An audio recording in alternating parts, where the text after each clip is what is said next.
Hello, everyone, and welcome to another episode of DEI Deathwatch, where we chronicle the downfall and the doubling down of diversity, equity, and inclusion. I'm your host, Scribelight, and it's Monday. It's December. We're almost done with the year, guys. I can't quite believe it, and yet I can. But here we are. So welcome to December. Hope everybody had a good Thanksgiving. You're all full of food and tryptophan or whatever else you had. And everybody enjoyed their time off. If you had time off, if you didn't have time off, I hope it was quiet and, manageable time working and such. Today was catch-up day and billing day and all types of crazy stuff for the new month. But it's done now. And now I can relax. With DEI news! Yay! But before we get into all that, who's joining me on this beautiful December 1st morning? Advocatus Diaboli, hello. Mike Savage, blarg. Shady Grin, hello. Kieverdam, hello. And thank you, Kieverdam, as always, for providing the link to the Leukemia and Lymphoma Society donation page. Guys, please take a look at that if you have the opportunity. If you can donate, please do so. But even if you can't, if you can share that out on social media, that would be appreciated. So thank you ahead of time for that. And thank you, Kieverdam, as always, for providing the link. Captain JPS, hello. Who else is here? Kill Soldier, good afternoon. Blue-Eyed Scream, hello. The Blakester, hello. Anybody else? Looking. Spoonie the Rebel. I have to look around my microphone. I gotta get one of those. You see, either I get one of those microphones that comes in from the side and leans right up to my mouth kind of thing, and it's part of the, or I'm not quite sure, because I have to have this standing microphone right in front of me, and it blocks my screen. I am a totally professional streamer, guys. Anyway, Green Death, hello. And Morgan King, hello. And Daryl Odell. Or is that Simon Willikins? YouTube, why do you take people's names away? Okay, it's either Simon Willikins or Daryl Odell. I think it's Simon Willikins. It's just associating avatars with names. Why do you make me do this? Attack Alpaca, hello. Sorry, I didn't mean to make that sound aggressive. It just came out that way. There you are. Attack Alpaca. All right. Uh-oh. It's Advocatus Diaboli's birthday. What? Oh, no. Well, I guess you know what that means. Simon Willikins. Okay, I apologize, Simon. I don't know why like I've said, my brain gets mixed up when it comes to trying to associate avatars and names, and when your name isn't the name that you know what I mean. So, I was half right. I feel bad.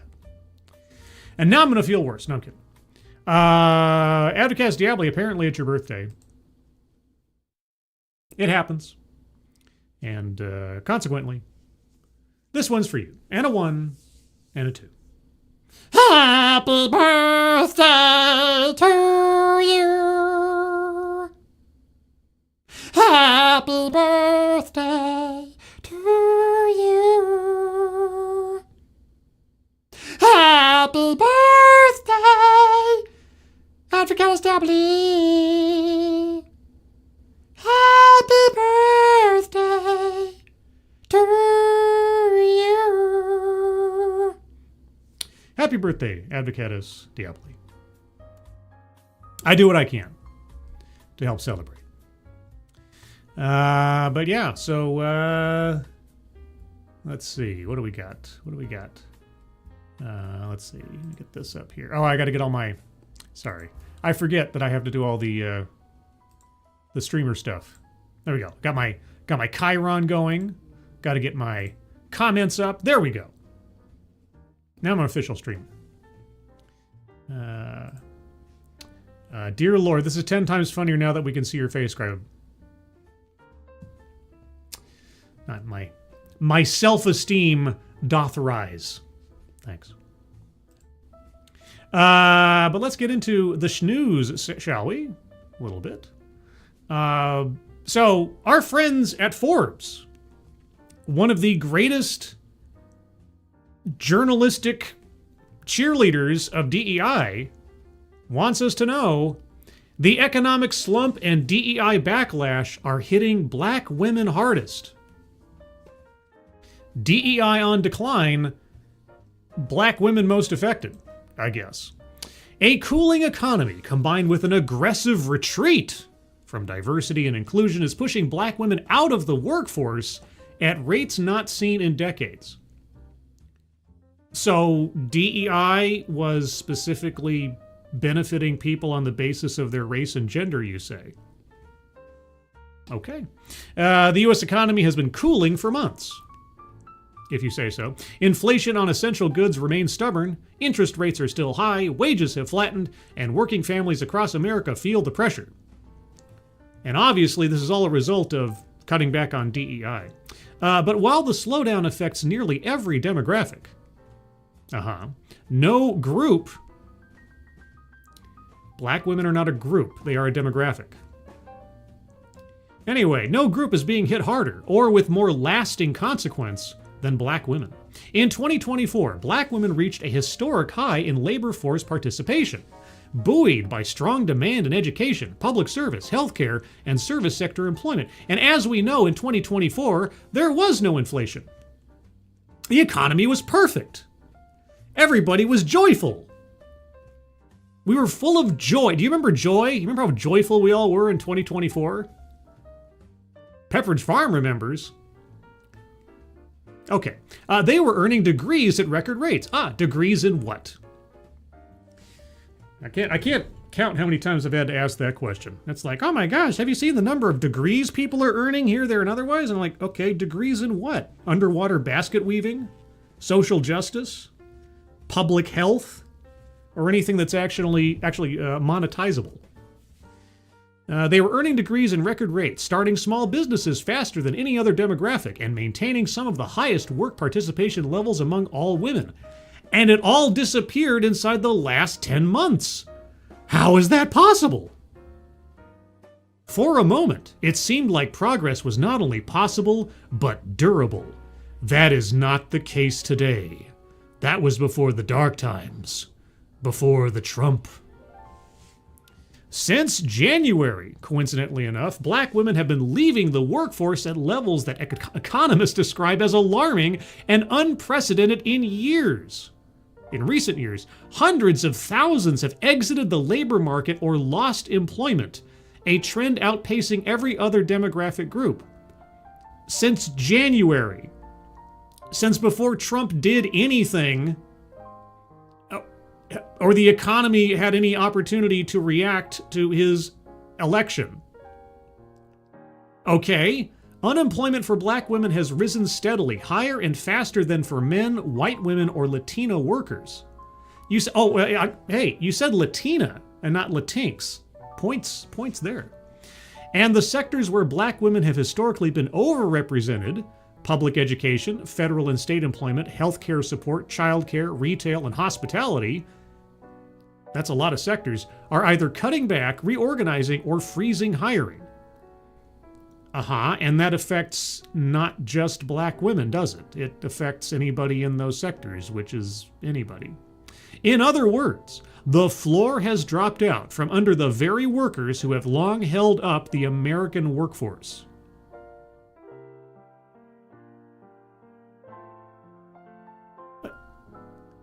Held up the American workforce. Okay, are you talking about the demographic of black women, or are you talking about everybody within those sectors that you just listed off? This is confusing. And exited the labor market or lost employment. Okay, why have they been exiting the labor market? That sounds like a choice. That sounds like a free choice situation, not that they've been fired or laid off. There is a straightforward economic story here about slowing job growth and declining consumer demand. Okay, well, does that explain it then? Because the way you're framing it, it sounds like it's some kind of targeted move. But there is also a deeper story, one with structural and political roots that is making the burden on black women uniquely heavy. Do tell. All right, here's where we get to the meat of the sandwich. The DEI rollback is a workforce issue. I guess if you based your entire hiring strategy around it, then maybe. As the economy contracts, the federal government and many state institutions are simultaneously retreating from decades of diversity, equity, and inclusion efforts. Yes, thankfully, they are finally sort of, kind of, if not simply changing the titles on people's doors, having to move away from an openly discriminatory hiring process. It's true. I know. Painful to say, but true. From universities being threatened with funding cuts if they openly engage in DEI efforts, which we'll be getting to in a different story momentarily, to Fortune 500 corporations, everyone is running scared. Good. This is not the 2020 post-George Floyd push for more diversity and equality. Oh, thank goodness for that, because the post-2020 George Floyd push for diversity and equality was anything but, which was at the top of every corporate and university agenda. No. George Floyd's death was used as guilt leverage to push forward programs and policies that were already in place and active. It was just a justification. They were dancing on his corpse as a moral guilt trip to get billions of dollars put into these programs. That's it.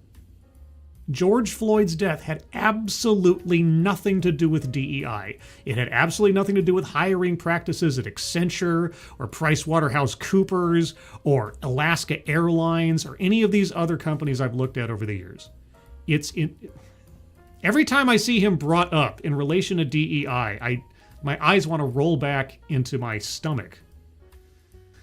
Fast forward to 2025, multiple agencies have removed DEI guidance from their websites, paused hiring initiatives meant to recruit underrepresented groups, you mean hire in discriminatory fashion, or dismantled internal structures that once ensured equitable review of personnel decisions. Oh, you mean systemic discrimination? Yeah, I know. It's crazy, isn't it? When you're finally called out on breaking the law for decades. A recent independent analysis found that the current federal administration is the least diverse in the 21st century, with roughly 9 out of 10 confirmed appointees being white and only a fraction being women. For black women, who have long relied on public sector jobs as pathways to stable middle-class livelihoods, why? Public sector jobs. Okay, sorry. Out of everybody in the country, what percentage of people rely on public sector jobs? I'd say it's the majority of people writ large, not just black women. I work in when you say public sector jobs, are you talking about government jobs? Am I just having a brain freeze here? Okay, so sorry. I'm having a brain freeze. Our government, our state and federal institutions are primarily held up by black women employees. Is that what I'm reading here? Because my brain just had an absolute fry out trying to understand what you're saying. Black women who have long relied on public sector jobs as pathways to stable middle-class livelihoods. Black women don't work in the private sector? Sorry, I honestly just had a complete senior moment there with public sector jobs. I'm like, what?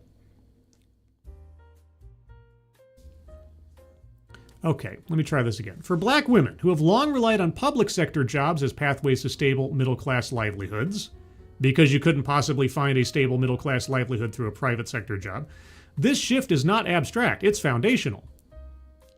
When federal leadership becomes less diverse, the ripple effects extend far beyond symbolism. Okay, I have to read again, and I don't mind doing so, the quote from Thomas Sowell. When people get used to preferential treatment, equal treatment seems like discrimination. If the government, if public sector, has been hiring people first and foremost on their race and their gender for decades because of their race and gender, and not because of their merit. If they've been excluding people from opportunities in the public sector because they weren't the right color or they didn't have the right genitals, then that is wrong. and that is illegal. And if that ends and it suddenly affects the preferred demographics who no longer have that special privilege, sucks to be you, I guess. You'll have to just compete with everybody else now.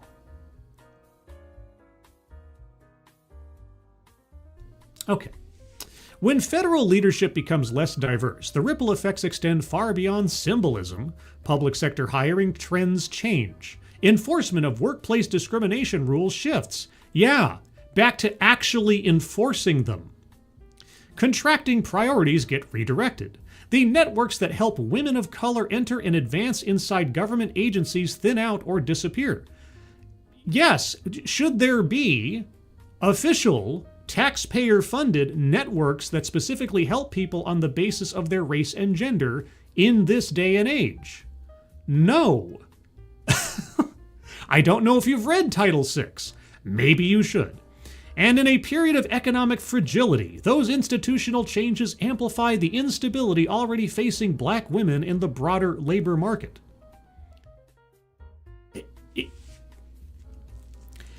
Everybody has to compete to get a job.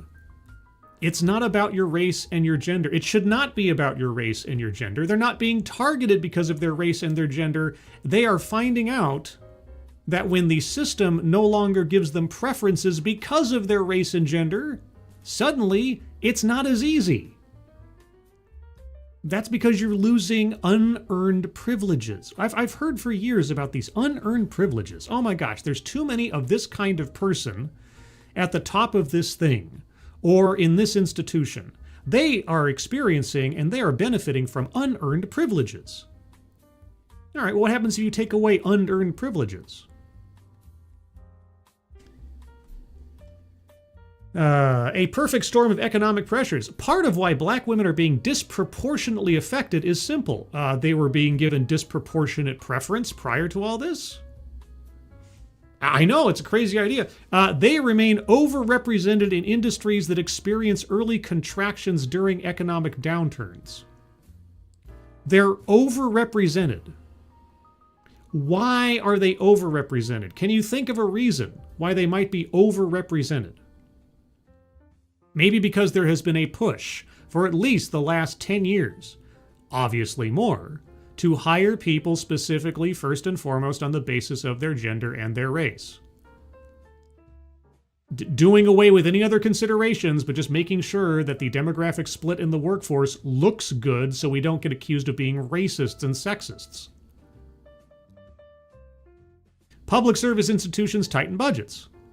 Yeah. School districts cut staff. Yeah. Hospitals reduce support roles. Yeah. Retail and hospitality slow their hiring. Yeah. When these pressures hit simultaneously, black women, who make up significant portions of these workforces, absorb the brunt of the losses. What's a significant portion? I'm surprised you're not giving me actual numbers. Because, you know, there are more people out there that fall into demographics that are neither black nor women. Okay, worse, the U.S. Department of Education announced last week that nursing will no longer be considered a profession that qualifies for federal loans above a certain amount. So it does qualify for federal loans, but there's a cap. Okay. This move is likely to hurt opportunities to recruit nurses of color from working class backgrounds who still make up less than 10% of nurses in the United States. They make up less than 10% of nurses in the United States, even now, even before these caps on federal loans went into effect. So when there wasn't a cap on federal loans, we weren't seeing some giant spike in hiring from nurses of color from working class background. I'm confused. We're not going to see an increase because of these changes, even though prior to these changes, there wasn't any particular increase. And let me ask you something. What is the population demographic comparison between black women in the population writ large and then the nurse profession? Is it more or less than 10% one to the other? Layered on top are long-standing structural inequities. Black women still earn significantly less, on average, than white men for the same work. Okay, the key word there is earn, and when you say the same work, I'm not sure you're giving me the full picture. Are they working the same hours? Because you can have two people who have the same job title, but they work significantly different hours. They hold far less household wealth, meaning they have smaller financial buffers to weather periods of unemployment. They are more likely to head households alone. Why? Why are they more likely to head households alone? And more likely to carry caregiving responsibilities for children, aging parents, or extended family. Okay. And this combination, high work participation, lower wages, limited savings, and heavy household responsibility, creates what many economists, how many is many, now call the triple economic tax on black women. This sounds like intersectionality. Taxable intersectionality. The pay tax, earning less for the same work. The same work. The care tax, shouldering disproportionate family responsibilities. Well, where's the husband? Where is the father of the children? The safety tax, facing higher risks of housing instability, health care gaps, and economic insecurity during downturns. Okay, why is this all inherent to black women, do you think, Forbes? Why? Because the economy over the last 10 years has been so punishing to black women?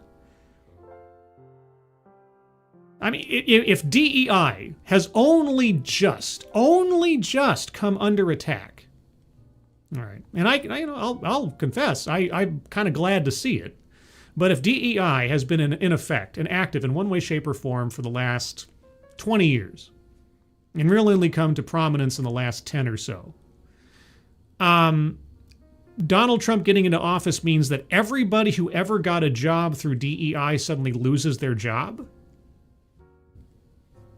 And especially in the public sector. I mean, I have worked, part of what I do interacts with the public sector on a regular basis. And I have been speaking to the same people in the same positions in these jobs in the public sector for as long as I've had my job. And that's like over a decade or more now. At least in my outside experience, it is very difficult to lose a public sector job unless you do something crazy. Because when you have somebody in there who knows what they're doing, knows the systems, knows the process, knows the paperwork and the bureaucracy, there's not a lot of advantage in letting that person go unless or until they want to. And most people get pretty comfortable in those positions because, well, they have great benefits and, long-term job stability for the most part. So Donald Trump gets into office and suddenly black women writ large all suddenly lose their jobs and have no possibilities. Okay. Backlash meets reality. The backlash against DEI does not exist in a vacuum. I never thought it did. It exists in an economy where the gains of 2020 to 2022 have evaporated. They evaporated? From 2022 to 2025. Well, what happened in 2023 and 2024? And where black women, despite being among the most educated and entrepreneurial groups in the country, educated in what? Are experiencing declining opportunity. They're not the only ones. I don't know what to tell you. When the economy takes a dip, it affects everybody. It's not just a one-targeted demographic situation. What's often lost in the debate is that DEI is fundamentally a workforce strategy. Oh, it's a strategy, all right. I'll stipulate to that. It is a workforce strategy. It ensures that hiring, advancement, and retention are not shaped by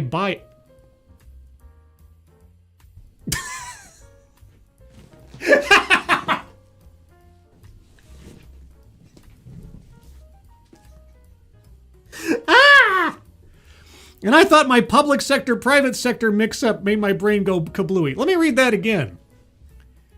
What's often lost in the debate is that DEI is fundamentally a workforce strategy. It ensures that hiring, advancement, and retention are not shaped by bias.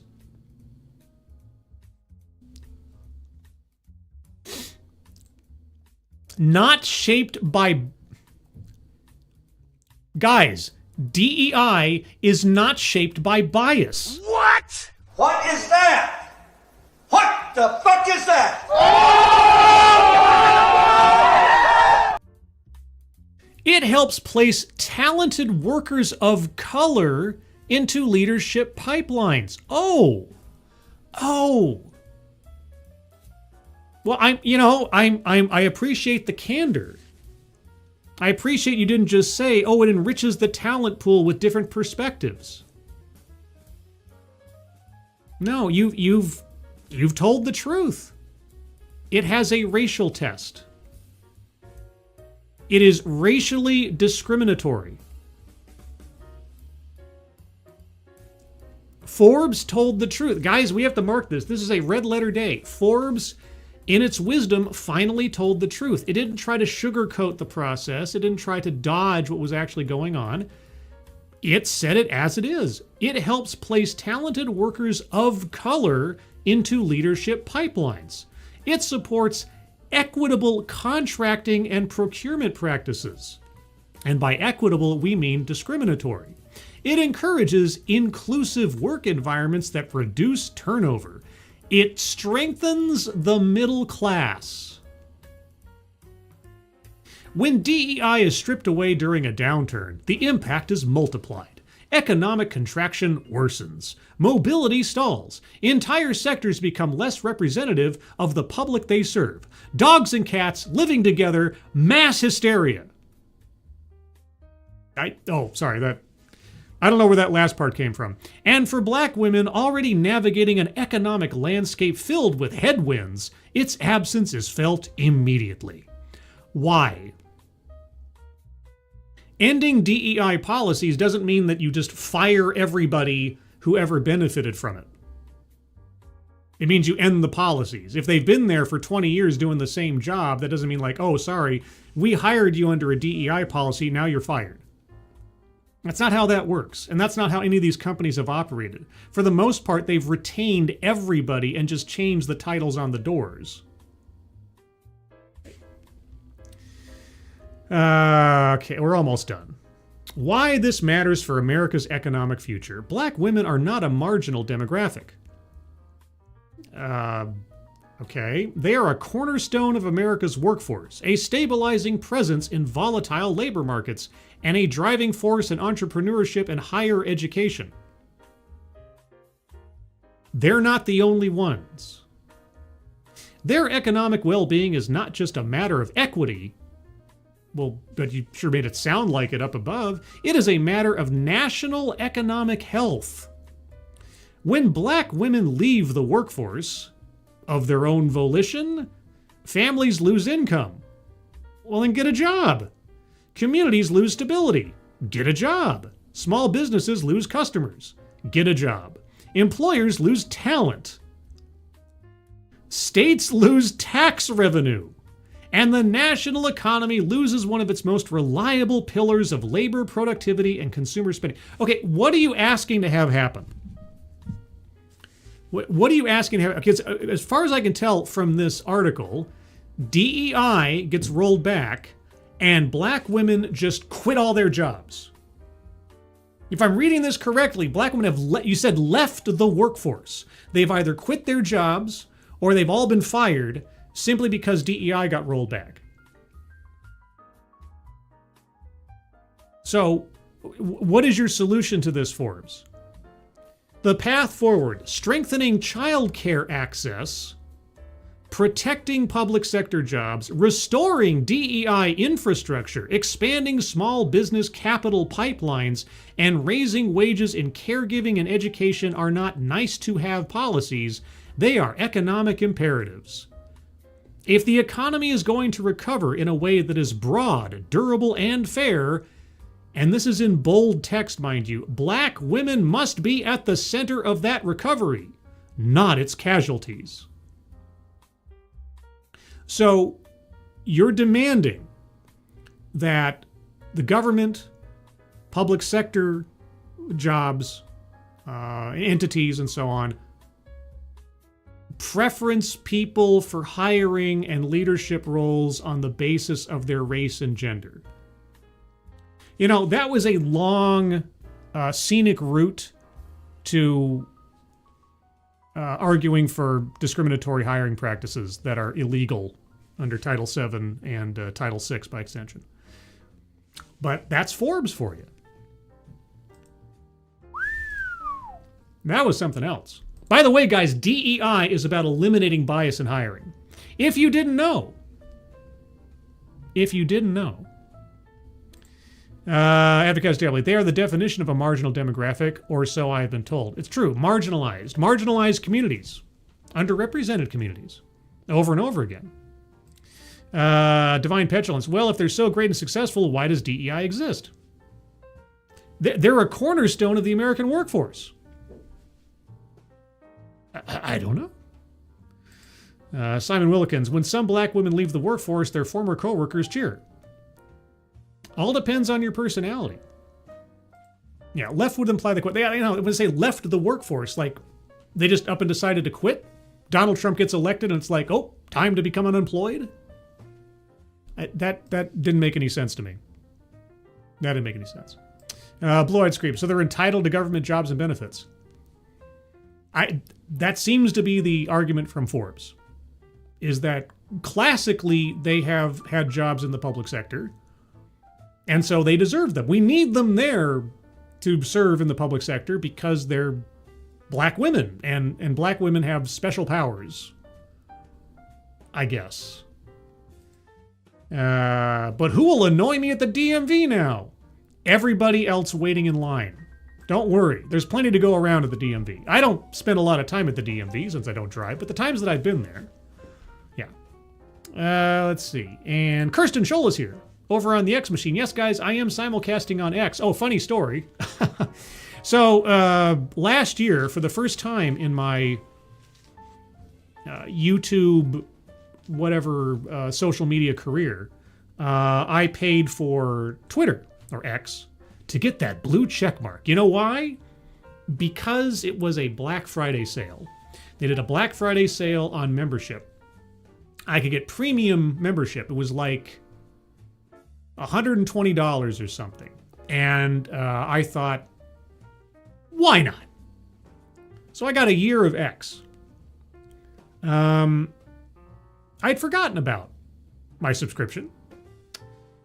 And the good thing is that the card I used to pay for it had an update change in the intervening months. So like it had expired, so I got a new card. I got a notice today from X telling me, yeah, your payment didn't go through for your yearly subscription to X Premium Plus for $395. And I'm like, whoa, wait a second, what? $390. I had no idea. So I dodged a financial right there, thankfully. I didn't know what a deal I was getting last year, I guess, or they jumped the prices up in the meantime. I don't know. But $400. No. If I renew my X subscription, it'll be at the medium tier, which is like $84 a year or something. I had to look this up. I had no idea. It's like, uh-oh, if you get $84 you'll have ads. Like, I have ads now. People are advertising stuff to me all the time. It's like, okay, you have to scroll through ads. Like, who knows? But yeah, I boy, oh boy, that would have, if my card had been updated on X, I would have been overdrawn. Ugh. So yeah, dodge that one. Black Friday, that's racist. Yeah, I know. I thought Forbes was always conservative. Well, I think Forbes must have experienced some kind of DEI hiring spree in the last 10 years, because every time I look at Forbes, especially regarding DEI, it is all rah-rah, sis-boom, bah, and has been for a long time. And also, hello, Walter Tomaszewski. And Theater Winch Ginger. Hello. Anybody else I missed in the meantime? I don't think so. Oh, yeah, Mike Savage, blog. $390 for X1. Yeah, $395 there's 3 tiers. There's basic, there's premium, and then there's premium plus. And basic and premium have ads and other restrictions or whatever. But I got the Black Friday deal last year for premium plus for like, I think it was like 140, 100 and something like that. It was something, I was like, what the heck, just to see. But yeah, no, it jumped up $395. Not doing that. So, and besides which, having paid for a Premium Plus subscription, it's difficult for me to say that I've experienced some kind of jump in reach or response from people when it comes to advertising my shows or anything else. I mean, I try to think back to before I had a blue check mark or anything. And I mean, if there's been a difference, I haven't really noticed it. I guess I've noticed the absence of ads, maybe, but there's still like sponsored content in there that I have to scroll through, so it's not like I don't see ads. And then as far as like how many responses I get, there's no way under the sun that, barring some amazing event, I'm going to ever be able to monetize my X account. Some people have like subscriptions to their accounts and things like that. I don't qualify for that. You have to have like 5 million impressions over 3 months or something to be able to qualify for turning your X account into a monetized account. And only then if you're paying for the premium subscription. So it's like, so anyway, I'm probably going to let that subscription lapse. And then if I do subscribe again, it'll be at the mid tier, because that's, I mean, 80, I think it's $84 for the year. But I don't know. If you guys have any idea of whether or not you've seen more of me as a result from the time I got a blue check mark than before, for you old timers, veterans of the channel, I should say, let me know. But I don't know that I've actually seen much of a difference.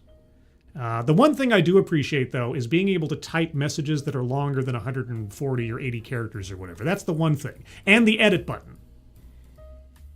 That is worth paying for. The edit button and being able to write longer messages. But $395? No. Nah. Not going to do it. Anyway, moving on. Staying into the wonderful world of education, let's take a look at the full list of U.S. universities at risk of losing State Department funding over DEI support. We have the list, the full list of schools that if they do not change their ways, they're going to be hit with Title VI. 38 institutions. Let's just go over the list. I don't care about all the fluff. All right, so there may be a school near you. American University. Current recommendation, funding suspended. Arizona State University, funding maintained. Bluefield State University, funding currently maintained. Boise State University, approved to join the program. What program? The State Department recommended excluding universities from the Diplomacy Lab based on DEI hiring practices. See the department's recommendations below. Diplomacy Lab. I guess I do have to read the fluff at the top. I apologize. More than 36 universities, including Harvard, Yale, Stanford, and Duke, have their participation in a federal research partnership on the chopping block after the State Department proposed to suspend them over their diversity, equity, and inclusion hiring practices.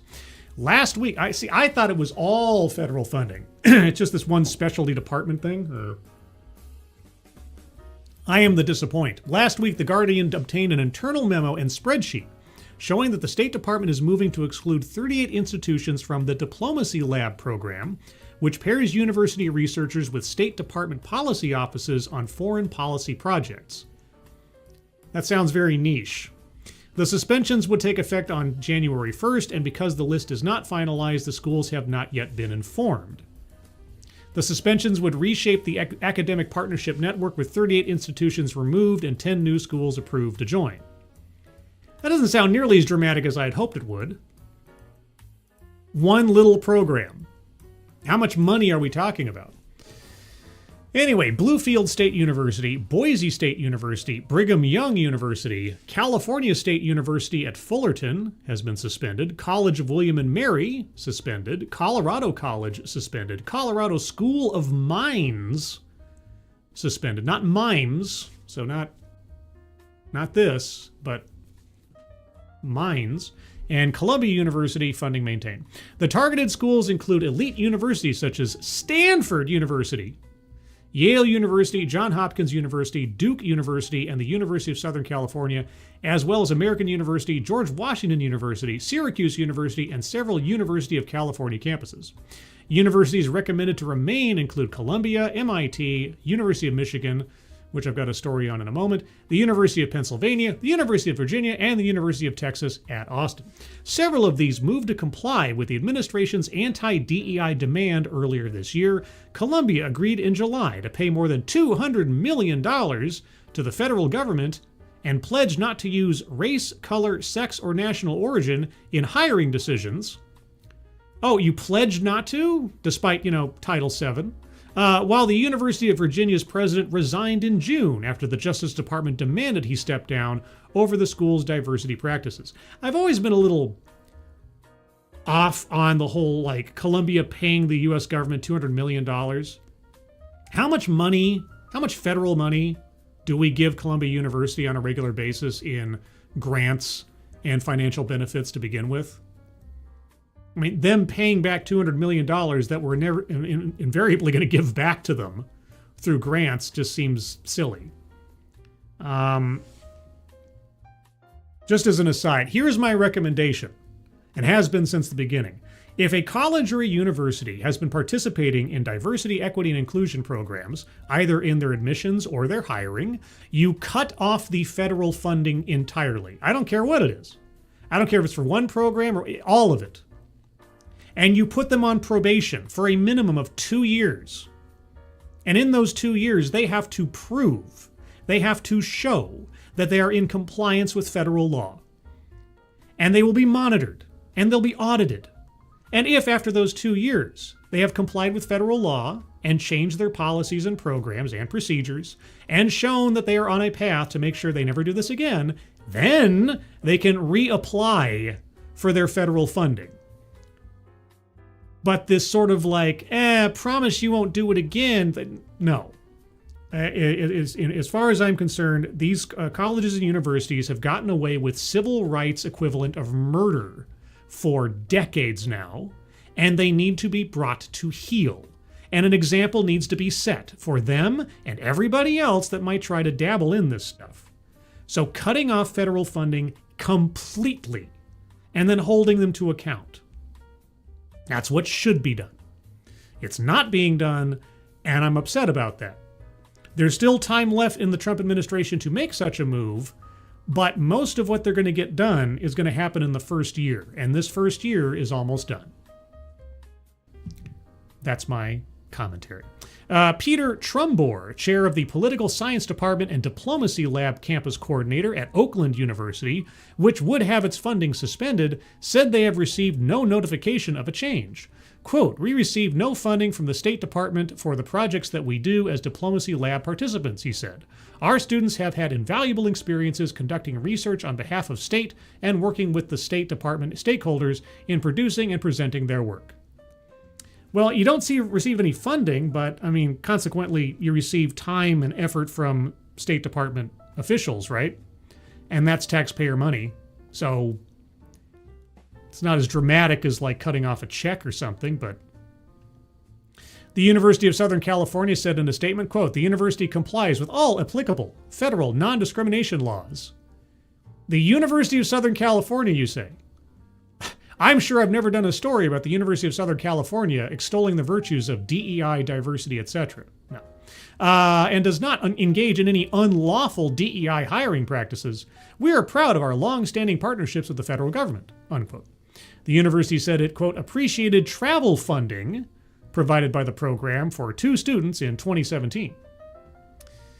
Sarah Voigt, director of communications at St. Catherine University, said the school had been participating since 2020 and was first notified of a pause in diplomacy lab activities earlier this year on 31st January. That was earlier this year, with the program shut down due to, quote, a lack of government funding and did not apply for any fall 2025 research opportunities. She added, at this time, we are not aware of any decision to exclude St. Catherine University from future research opportunities. This all sounds like a nothing burger. This all sounds like an absolute nothing burger. And this upsets me.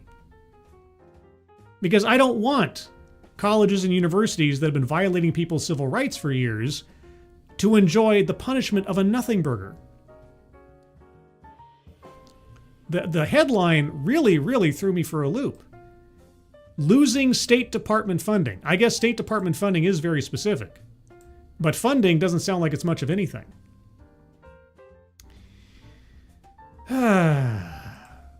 So, not the story I was hoping for. Again. Jill Powers, DEI, discrimination, entitlement, incompetence. That's what it promotes. Ultimately, that is what it promotes. Walter, a different Walter. DEI is filth. Fundamentally, it is antithetical to the aspirations of the United States since 1964. That's, I mean, not to be too poetic about it, but that's literally what it is. It is a turning back the clock on what we were supposed to be doing and how our country was supposed to be moving forward as a society and seeing each other and the value in each other since things changed legally in 1964. Culturally, it takes time. And we were on a pretty good clip, I thought. You know, late 90s, early 2000s, and then everything started turning back. Let's see. Moist Tree Rat. Oh, good, I remembered who you were. And yes, unfortunately, these ats are here to stay. Yes. And again, for those, both Simon Willikins and anybody else, now and into the future, I apologize if my brain does not make the connection correctly between Avatar and YouTube change name. I'll do my best. My memory is probably as good as it's going to get.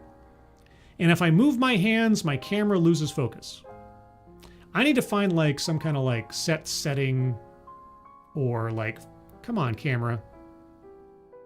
Come on. I hate that blurriness. It's like, there you go. That's a little better. I don't have the most expensive camera in the world. If you can believe it, this is not a high-class operation. And I need to get that green screen, right? So I can show like a moon base in the background. Or I need to have like, you know what I lack? I lack neon. As a streamer, I lack neon and Funko Pops behind me. If I had some kind of neon sign and Funko Pops, I'd be a real streamer then. That's what I think. What do you think? They should lose funding if they discriminate against whites. They should lose funding if they discriminate on the basis of race on anybody. Or gender or anything else. Title VI. You're not allowed to discriminate on the basis of race if you receive federal funding, and it may be terminated. In my book, it should be terminated. These schools have been getting away with this stuff for at least 10 years. I've been covering these things my entire YouTube career, and that's now nigh on 10 years. Constantly violating civil rights and breaking the law over and over again. They had some cover with affirmative action when it came to admissions. But when it came to hiring, when it came to staff, no. No, when it came to staff and faculty, they were still under Title VII. And they would still be under Title VI in regards to hiring. Even if they could get away with it in admissions because of affirmative action, that doesn't mean you get to hire people because they look the right color. That's always been, it seemingly to me, that's been the sort of moral quasi-legal coverage or justification they've used. And they should not get away with it. They should have not gotten away with it this long, and at this point, they shouldn't be rewarded for having gotten away with it. But I digress. Let's move on to the next story. This comes to us from the Michigan Daily. And I saw the word bridge, and I got excited for a second. But as far as I know, it's not that bridge.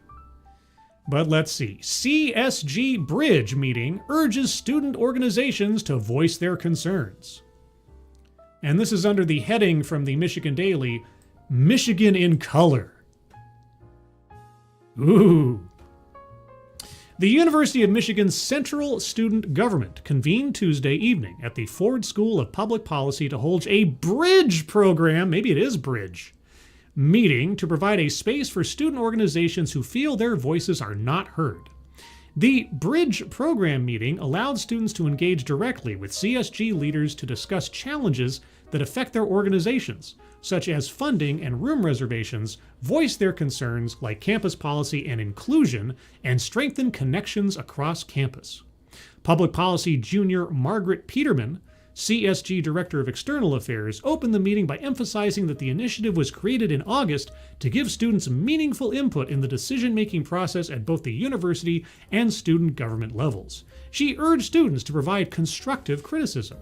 Quote, "Please tell us what we're doing wrong and how we can help. We can't address your needs without knowing where we are failing," Peterman said. She acknowledged that, historically, CSG has not been an effective advocacy tool for all students. Quote, "We represent those who elected us, those who didn't, and students, faculty, and staff," Peterman said. "That's why Bridge was created, to change that." Tell me more about Bridge. Funding, in particular, has been a key issues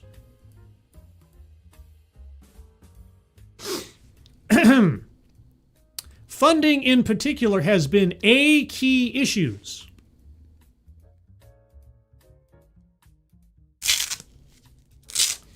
For student organizations have faced difficulties accessing the financial resources needed to organize events. How much money do you need to organize an event? I mean, I headed a student organization in college, and most of what we needed to host an event was provided by the school, like classroom space or conference room space and electricity and, you know, all that stuff. It was right there. How much extra money do you need? These concerns have become more prominent in the midst of diversity, equity, and inclusion funding cuts, which have affected cultural organizations most severely. Define cultural organization. Quote, "We've heard a lot of feedback about the impact of DEI and funding cuts across the board at the university that have trickled down to student organizations," Peterman said. Such as, what student organization was benefiting from DEI funding? And how much? And if it was a student organization that was racist in some way, do tell.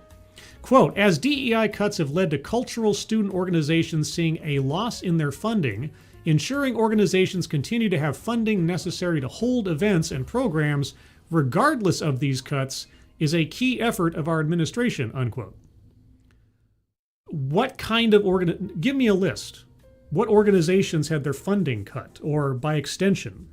Or how does the funding work? Why do some student organizations receive DEI funding and presumably others don't?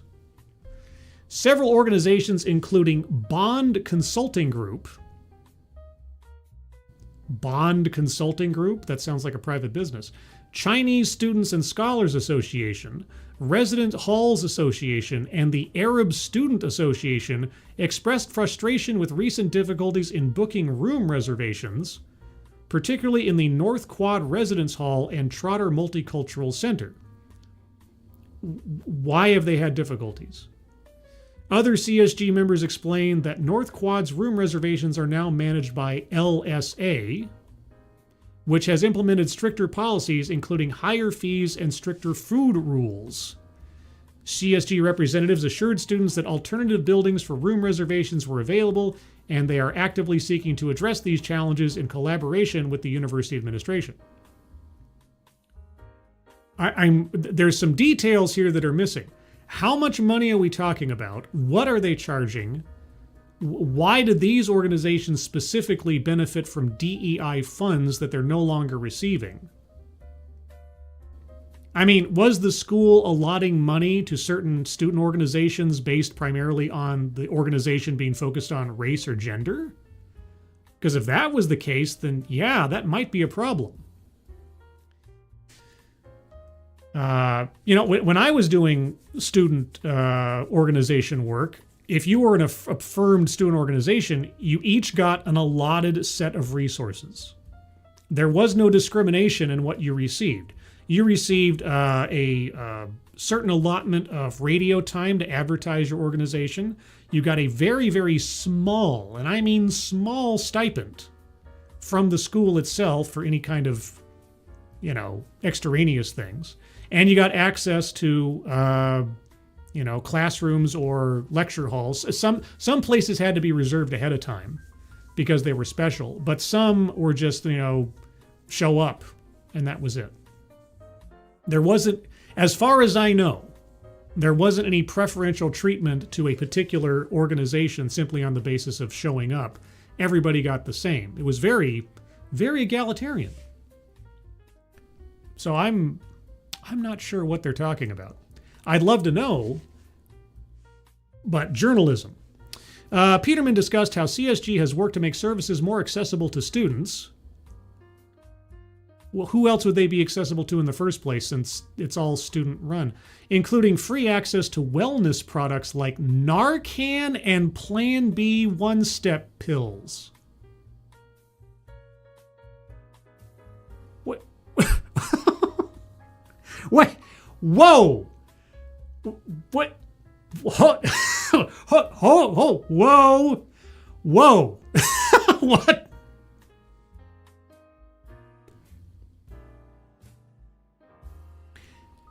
Wait, did I miss a page?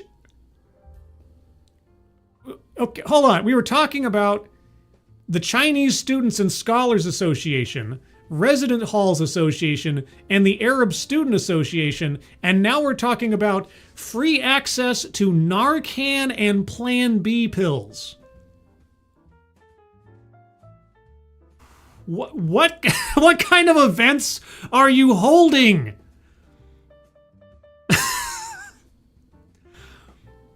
Plan B one-step pills and academic support items such as blue books, eye clickers, and law school admission test and medical college admission test textbooks. Okay, well, those last ones seem mildly more on point. Blue books? Those thin little blue books you used for, like, doing pop quizzes and things in school? What? Additionally, CSG offers subsidized Lyft rides for students to ensure transportation is more affordable for students. Lyft? Does the University of Michigan or the surrounds not have a public transportation system? I mean, I got a student bus pass when I was at the college. If I needed to use public transportation, it was at a discount. Subsidized Lyft rides. Okay. Peterman also shared that CSG is working to improve access to housing for students by exploring solutions for students facing housing gaps, such as partnerships with local hotels and sending out a housing survey to gather data on student needs by taking into account students' direct needs. Hotel. Are students going to be living at hotels for the course of the school year? What?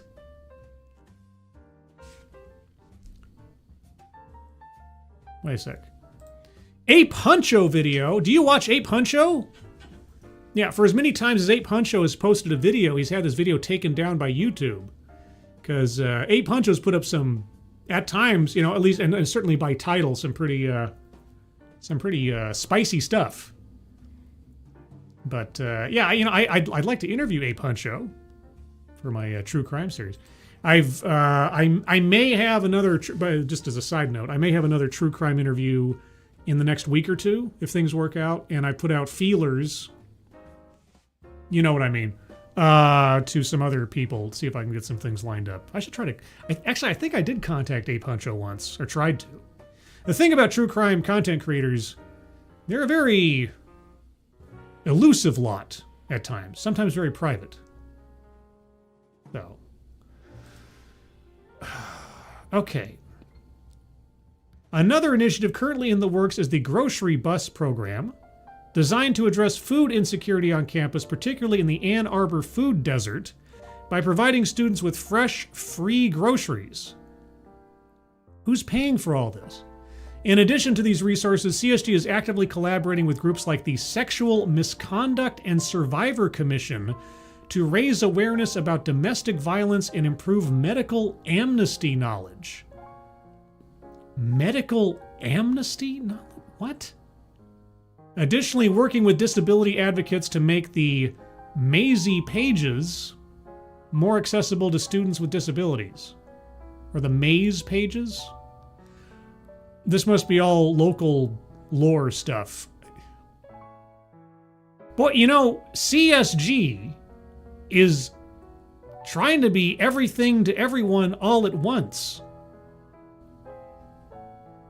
CSG's new commitment to advocacy also extends to several important ongoing initiatives. One such initiative is the upcoming Night Around the World event on December 3rd, which will showcase student cultural organizations and their work. Additionally had an open forum. Additionally they had an open forum November 13th to give students the chance to meet with Representative Jason Morgan, Democrat of Ann Arbor, to discuss campus policies and state-level education issues. I am massively confused. This CSG thing seems to be going all over the place and back again and still not explaining where are they going to get the money? What was the money used for in the first place? Well, if you happen to live in Michigan, or your tax money goes towards University of Michigan, pardon me, then the central student government has got a bridge program that is all things to all people, and also Narcan and Plan B pills. I'm not sure what to say.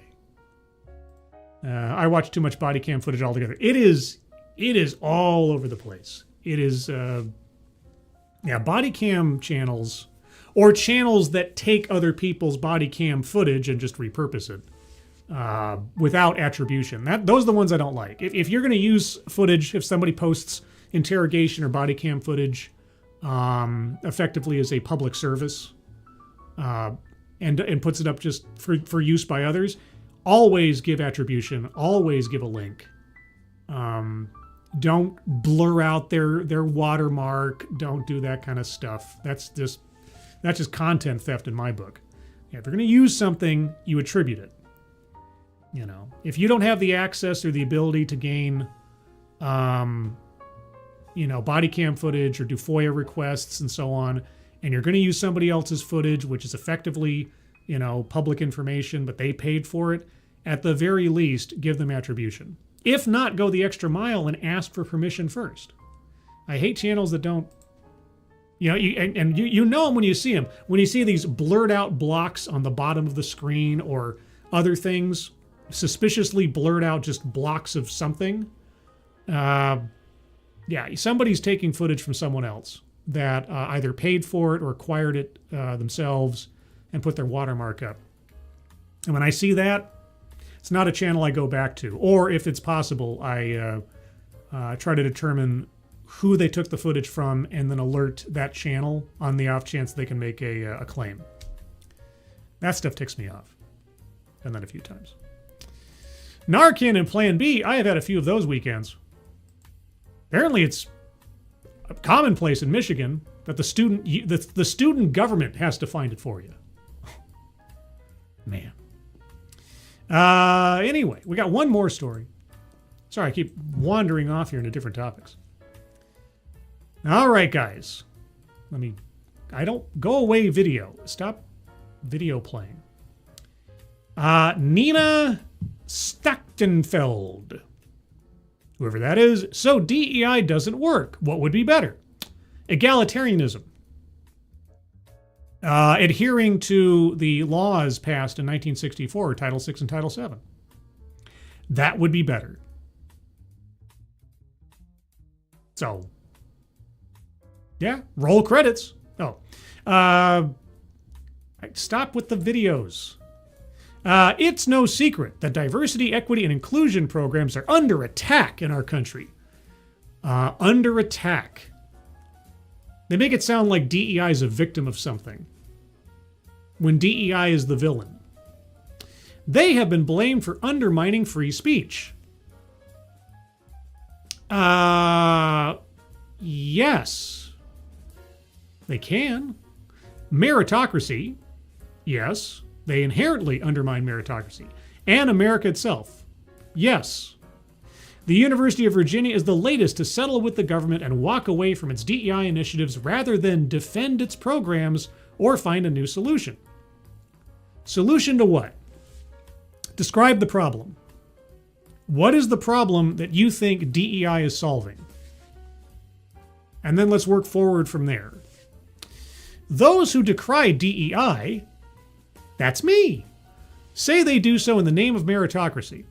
Well, not only just in the name of meritocracy, but also in defense of what changes were meant to be made from 1964 forward and the sacrifices of untold number of people up to that point in trying to see equitable treatment for people under law in this country. And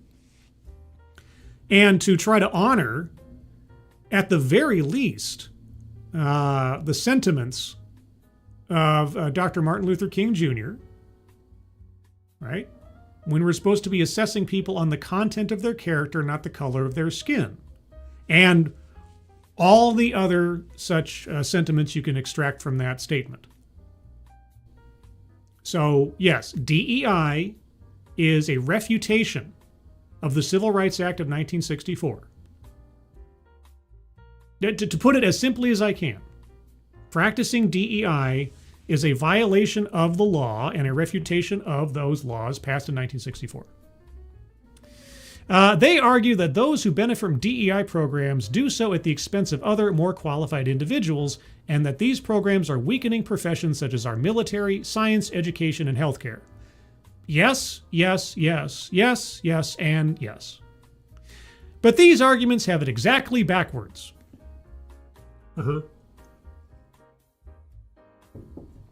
Do tell. DEI programs were never designed to give privilege to underrepresented people.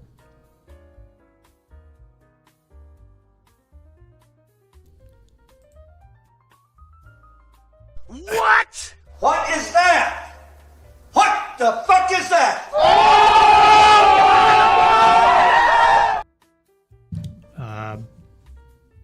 I hate to tell you this, but when you constantly refer to certain demographics in this country as marginalized or underrepresented, and then you set up programs and policies in private and public sectors to preference people for hiring and leadership programs on the basis of their race or their gender or a combination thereof, then yes, they do give privilege to underrepresented people. But it goes on, if you can believe it. They were put in place to chip away at discrimination and nepotism, both concepts that are antithetical to meritocracy. All right.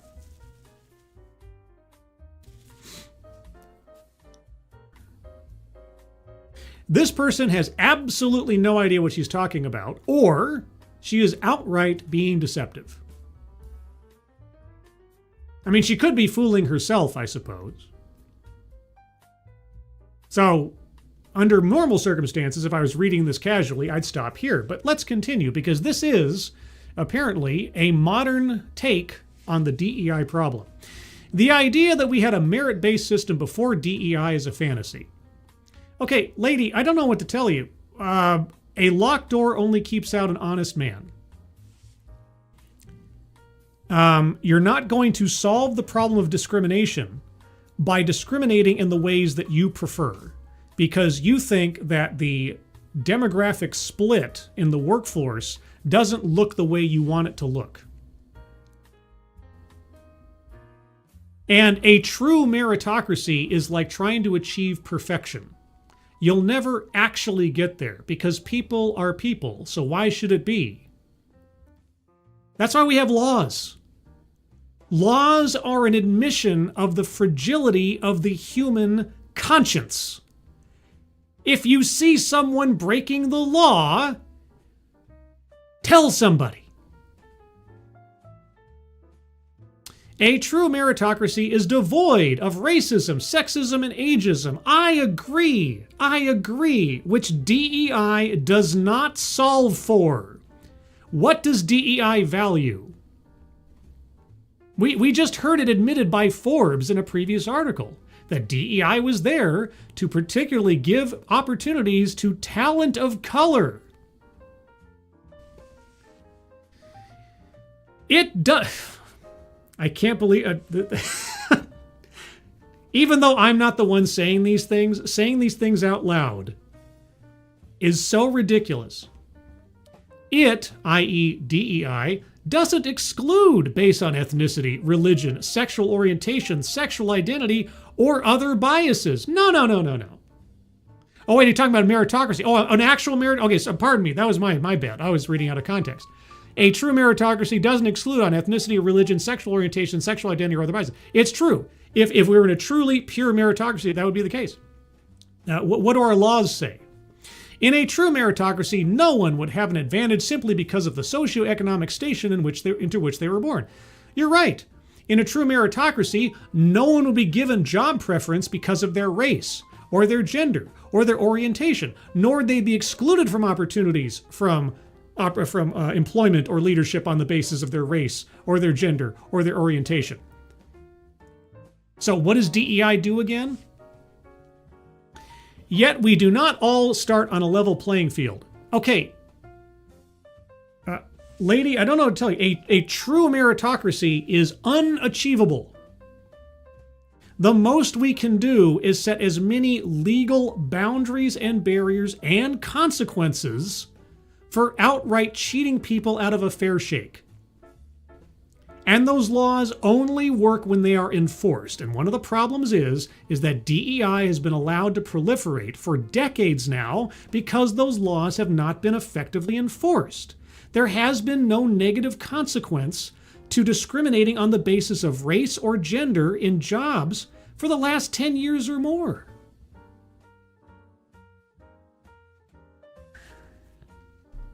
Just brain melts. Thank you, Frank. God damn. Pardon me. Excuse me. I know when I'm getting close to end of the show because I'm losing my voice. Apologies. Thank you, Frank Hubbard, so much. I had a discussion with someone who said meritocracy and capitalism create hierarchy, and all hierarchies were bad, so we need communism and DEI to counter it. Yes, because as we know, there is no hierarchy in communism. Everybody is on an equal playing field. There are no leaders, there are no institutions, there's no power structure. You know, the USSR showed us that. Oh, wait. Meritocracy, capitalism create hierarchy. No, humankind creates hierarchy. Human nature. Nature itself, there's a hierarchy amongst the animals. Hierarchies are bad. You want to get rid of all hierarchies.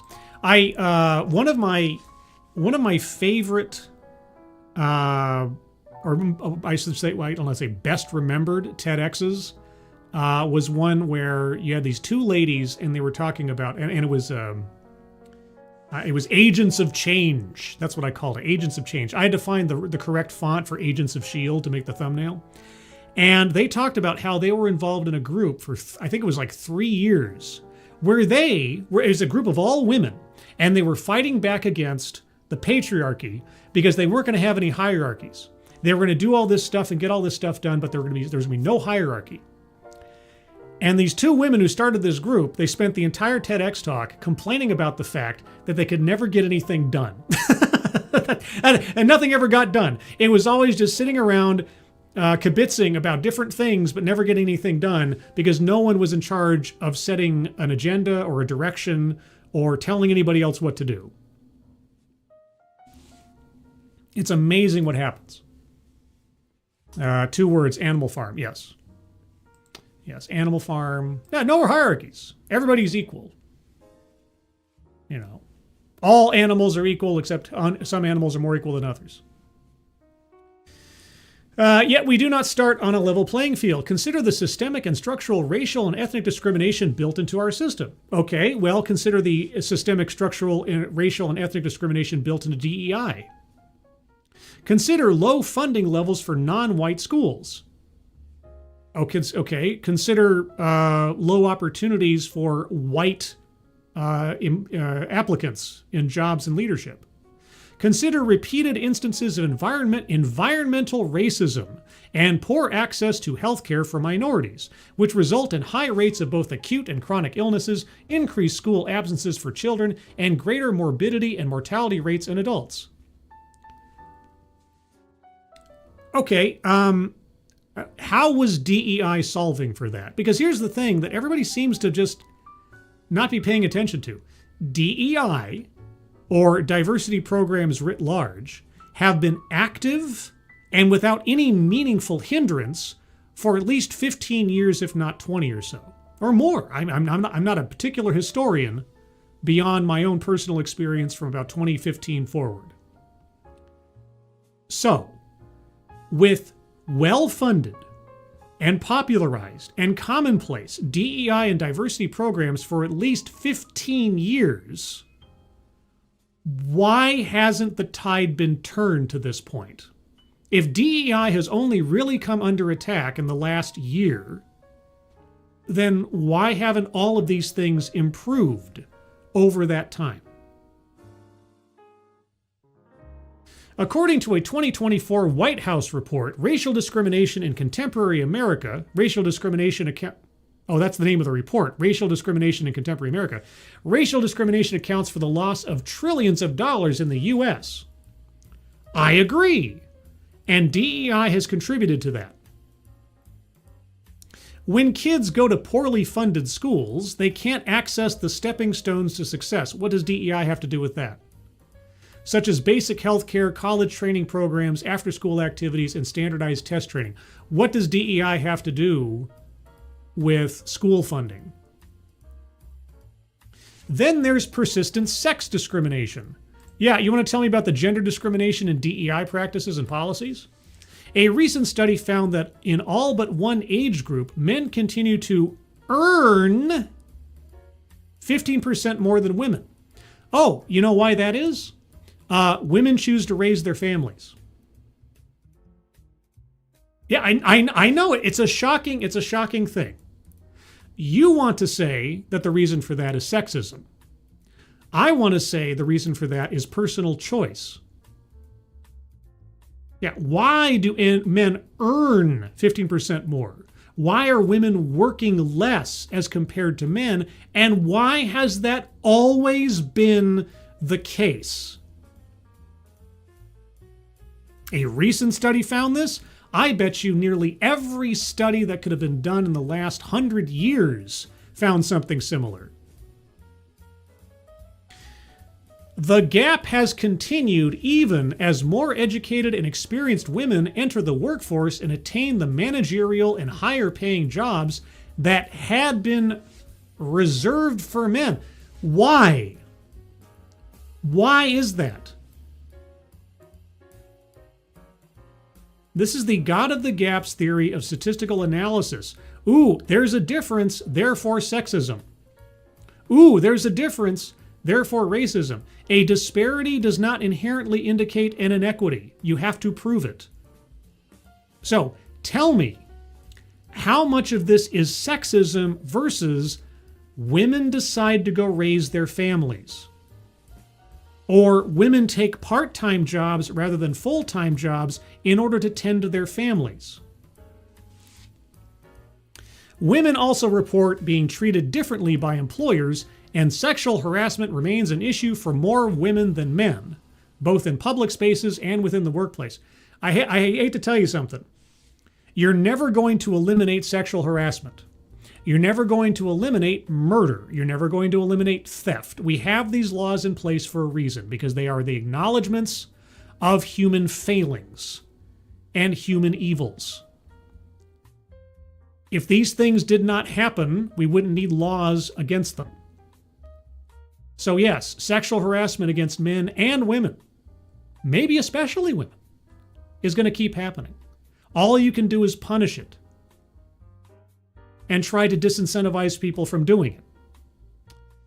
The Me Too report, oh God. I'm sure the Me Too report found plenty of things. The Me Too report found 26% of all respondents experienced sexual harassment or assault between 2018 and 2024, with women more than twice as likely to experience this than men, 32% versus 15%. And while I hate to get nitpicky about this, the definitions of what qualifies as sexual harassment and assault has so softened over time that a sideways glance interpreted by the receiver as a sexual overture has been enough to get men into trouble in the workplace, especially since Me Too started. So, while I am never going to deny that sexual harassment does and can take place in any office space, the percentage by which it happens, the frequency, given recent events, I have to question. Because I'm not sure I believe it. Critics of DEI programs, that's me, have offered nothing to replace DEI other than a return to norms that perpetuate their false meritocracy, like legacy preferences in university admissions. That's a good one. That's a good one to bring up. You know why? Okay, I don't know if you guys know this. I'm doing a Michael Caine thing here. I don't know if you know this. The same guy, the same organization that led the charge on getting rid of affirmative action, you know what their current project is? To get rid of legacy preferences in universities. To get rid of, my father and my grandfather went here, therefore I get preferential treatment in getting into this college. That same group, that same person is trying to get rid of those policies as well. And I agree. You know why? Because you should be able to get into college on the basis of your merit and not on your family history. So I'm glad you brought that up, because I agree that needs to go away too. Just like DEI. Because here's the thing, legacy preferences in university admissions is the same thinking as DEI. You want to get rid of nepotism, but you want to keep DEI.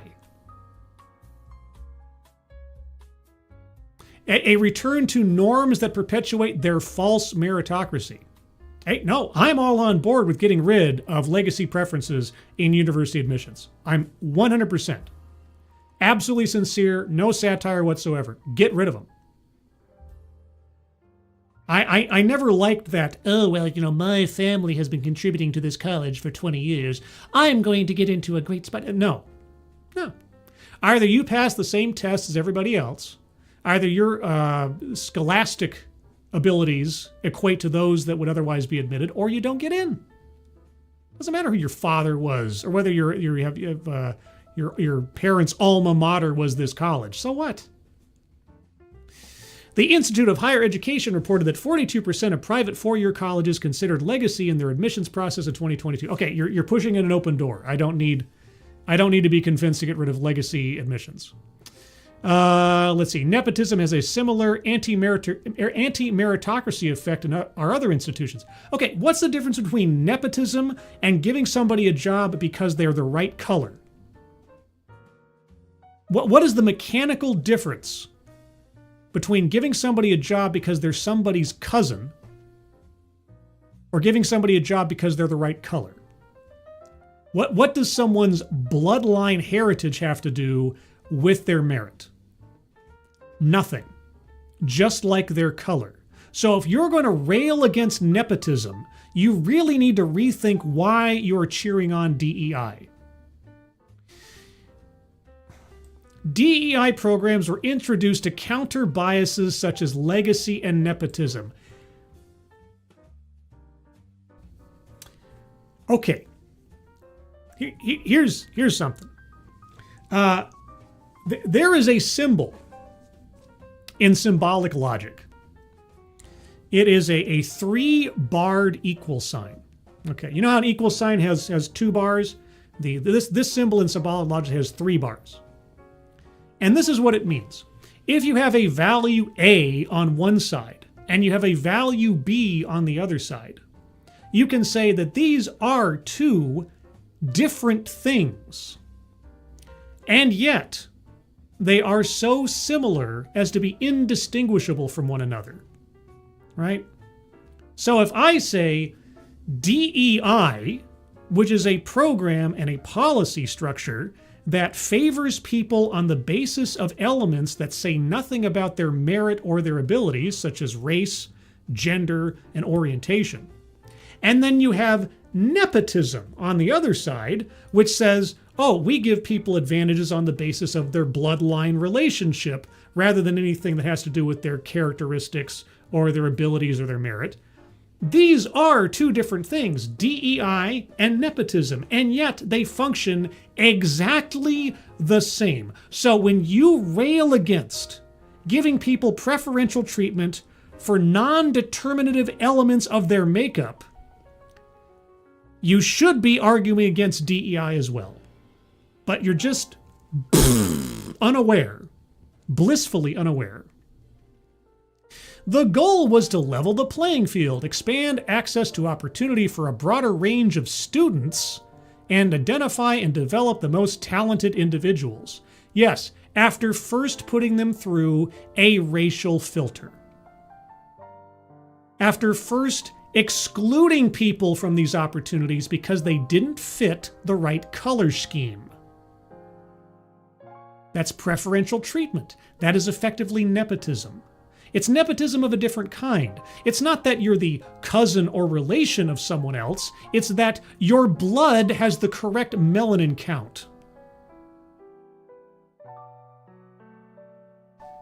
Or your DNA, sorry. You know what I mean. Blood in the abstract. Our society improves when we include more voices and talents in our institutions. I agree. Let's stop dismissing people because they don't look the part. I'm just skimming now.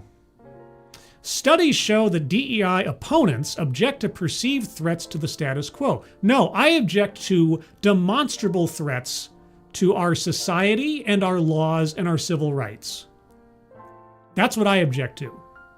I object to the violation of the very values I was raised with and the laws I thought we were operating under as a country. And that people are just willing to throw to the wayside over and over again to virtue signal.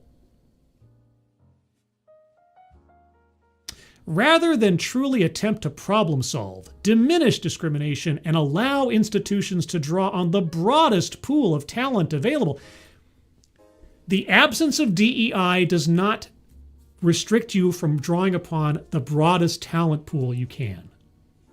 It doesn't. It prevents you from being racist and sexist in your decision-making process. That's it. Okay? You have absolutely no idea what you're talking about. Nina Stachenfeld is a senior research scientist at Yale University School of Medicine, Department of Obstetrics, Gynecology, and Reproductive Sciences.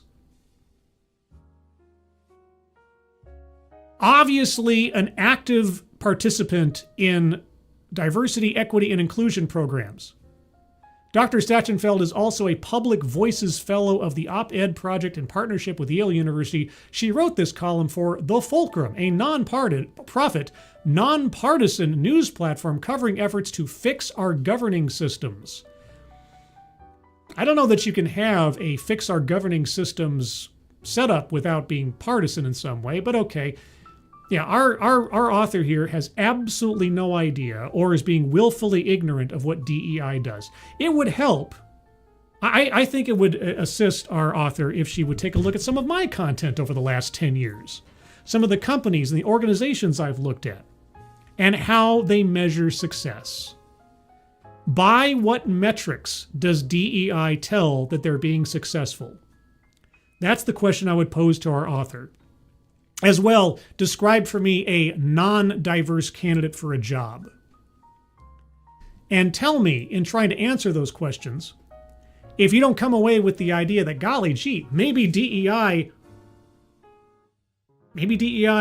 thrives and in fact requires racial discrimination and gender discrimination in order to achieve its goals. And what's the difference between racial discrimination and nepotism, mechanically speaking? Anyway, now I want to know why I should hang pennies in a bag of water. Was there some ad playing on the side that I didn't pay attention to? I don't know. Let's see. All those titles and she knows nothing about what she writes. I know! Can you imagine a doctor of gynecology not taking the time? I mean, and honestly, it doesn't take that much. It doesn't take an expert. Just here, if anybody doubts this, think of any, or you don't even have to think about it. Just go into Google or your search engine of preference and just type in Company Diversity Report 2022 or 2023. You'll find diversity reports from a plethora of companies and organizations from across different spectrums of industry, government, society, and elsewise. Look through those reports and search for where they measure their progress and how they measure their progress. Read the language of what they state their goals are and how they tell that they've got work to do. See what they use. What are their metrics? Now, don't take my word for it, but look it up yourself. It's right there. And you can tell fairly quickly that in most instances, in especially major corporate diversity reports, they measure success based on demographic. How many women, how many people who aren't white, and on and on and on. This is how they measure whether they're succeeding. They're not measuring success by money gained or innovation. When they're measuring diversity program success, they only have a couple of metrics, and that is people's appearance. How are we doing in our diversity efforts? And if that doesn't tell you everything you need to know about DEI and its inherent wrongness in relation to long-established civil rights laws in this country, especially Title VII in most instances, I don't know what to tell you. This is not a Rubik's Cube to solve. It really isn't. It's very boilerplate stuff. It's stuff that, honestly, I thought we'd gotten past at this point. Or we're far easier at pointing out and calling a foul when it's a foul. But even at this late date, we have career professionals in different areas, journalists and authors and magazines still trying to push this stuff as though it's some cure-all. And yet, did you notice in most of those articles they talked about past performance or trends? And yet DEI has been rampant, as I said, for at least 15, 20 years. In 2 decades, those numbers haven't turned around after these things have been well funded and well promoted. Why? Why have things not gotten better? Have they gotten worse?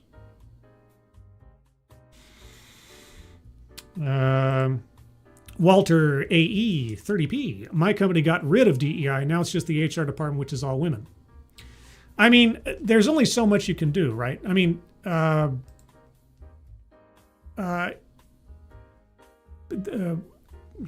violations or people trying to stay out of compliance can fly under the radar forever, right? If someone's not explicitly violating the law, or there's nobody there to complain about it or to cite some problem, nothing gets done. And it is a uphill battle, it seems, to get the Equal Employment Opportunity Commission either well-staffed, well-funded, or well-motivated to take action against private business.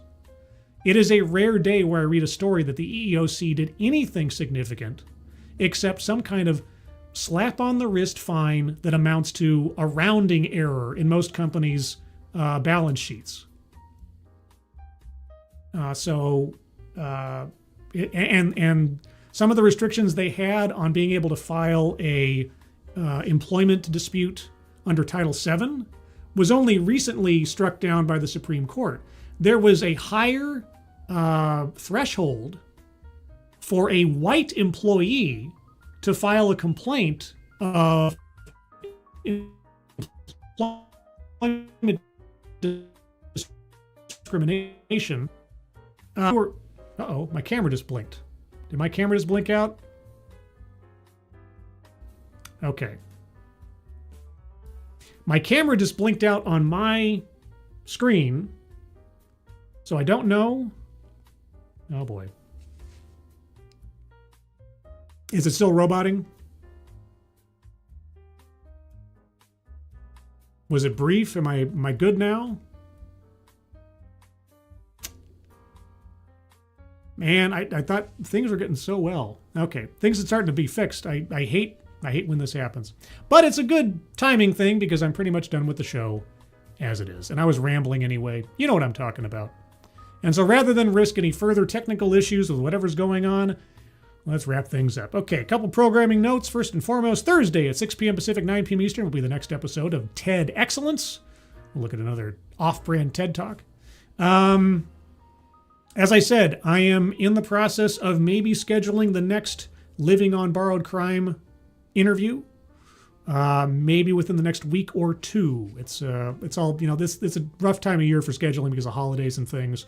So I'll let you know. Won't say who it is I'm lining up because A, I don't think they're very well known. There's a relatively small channel.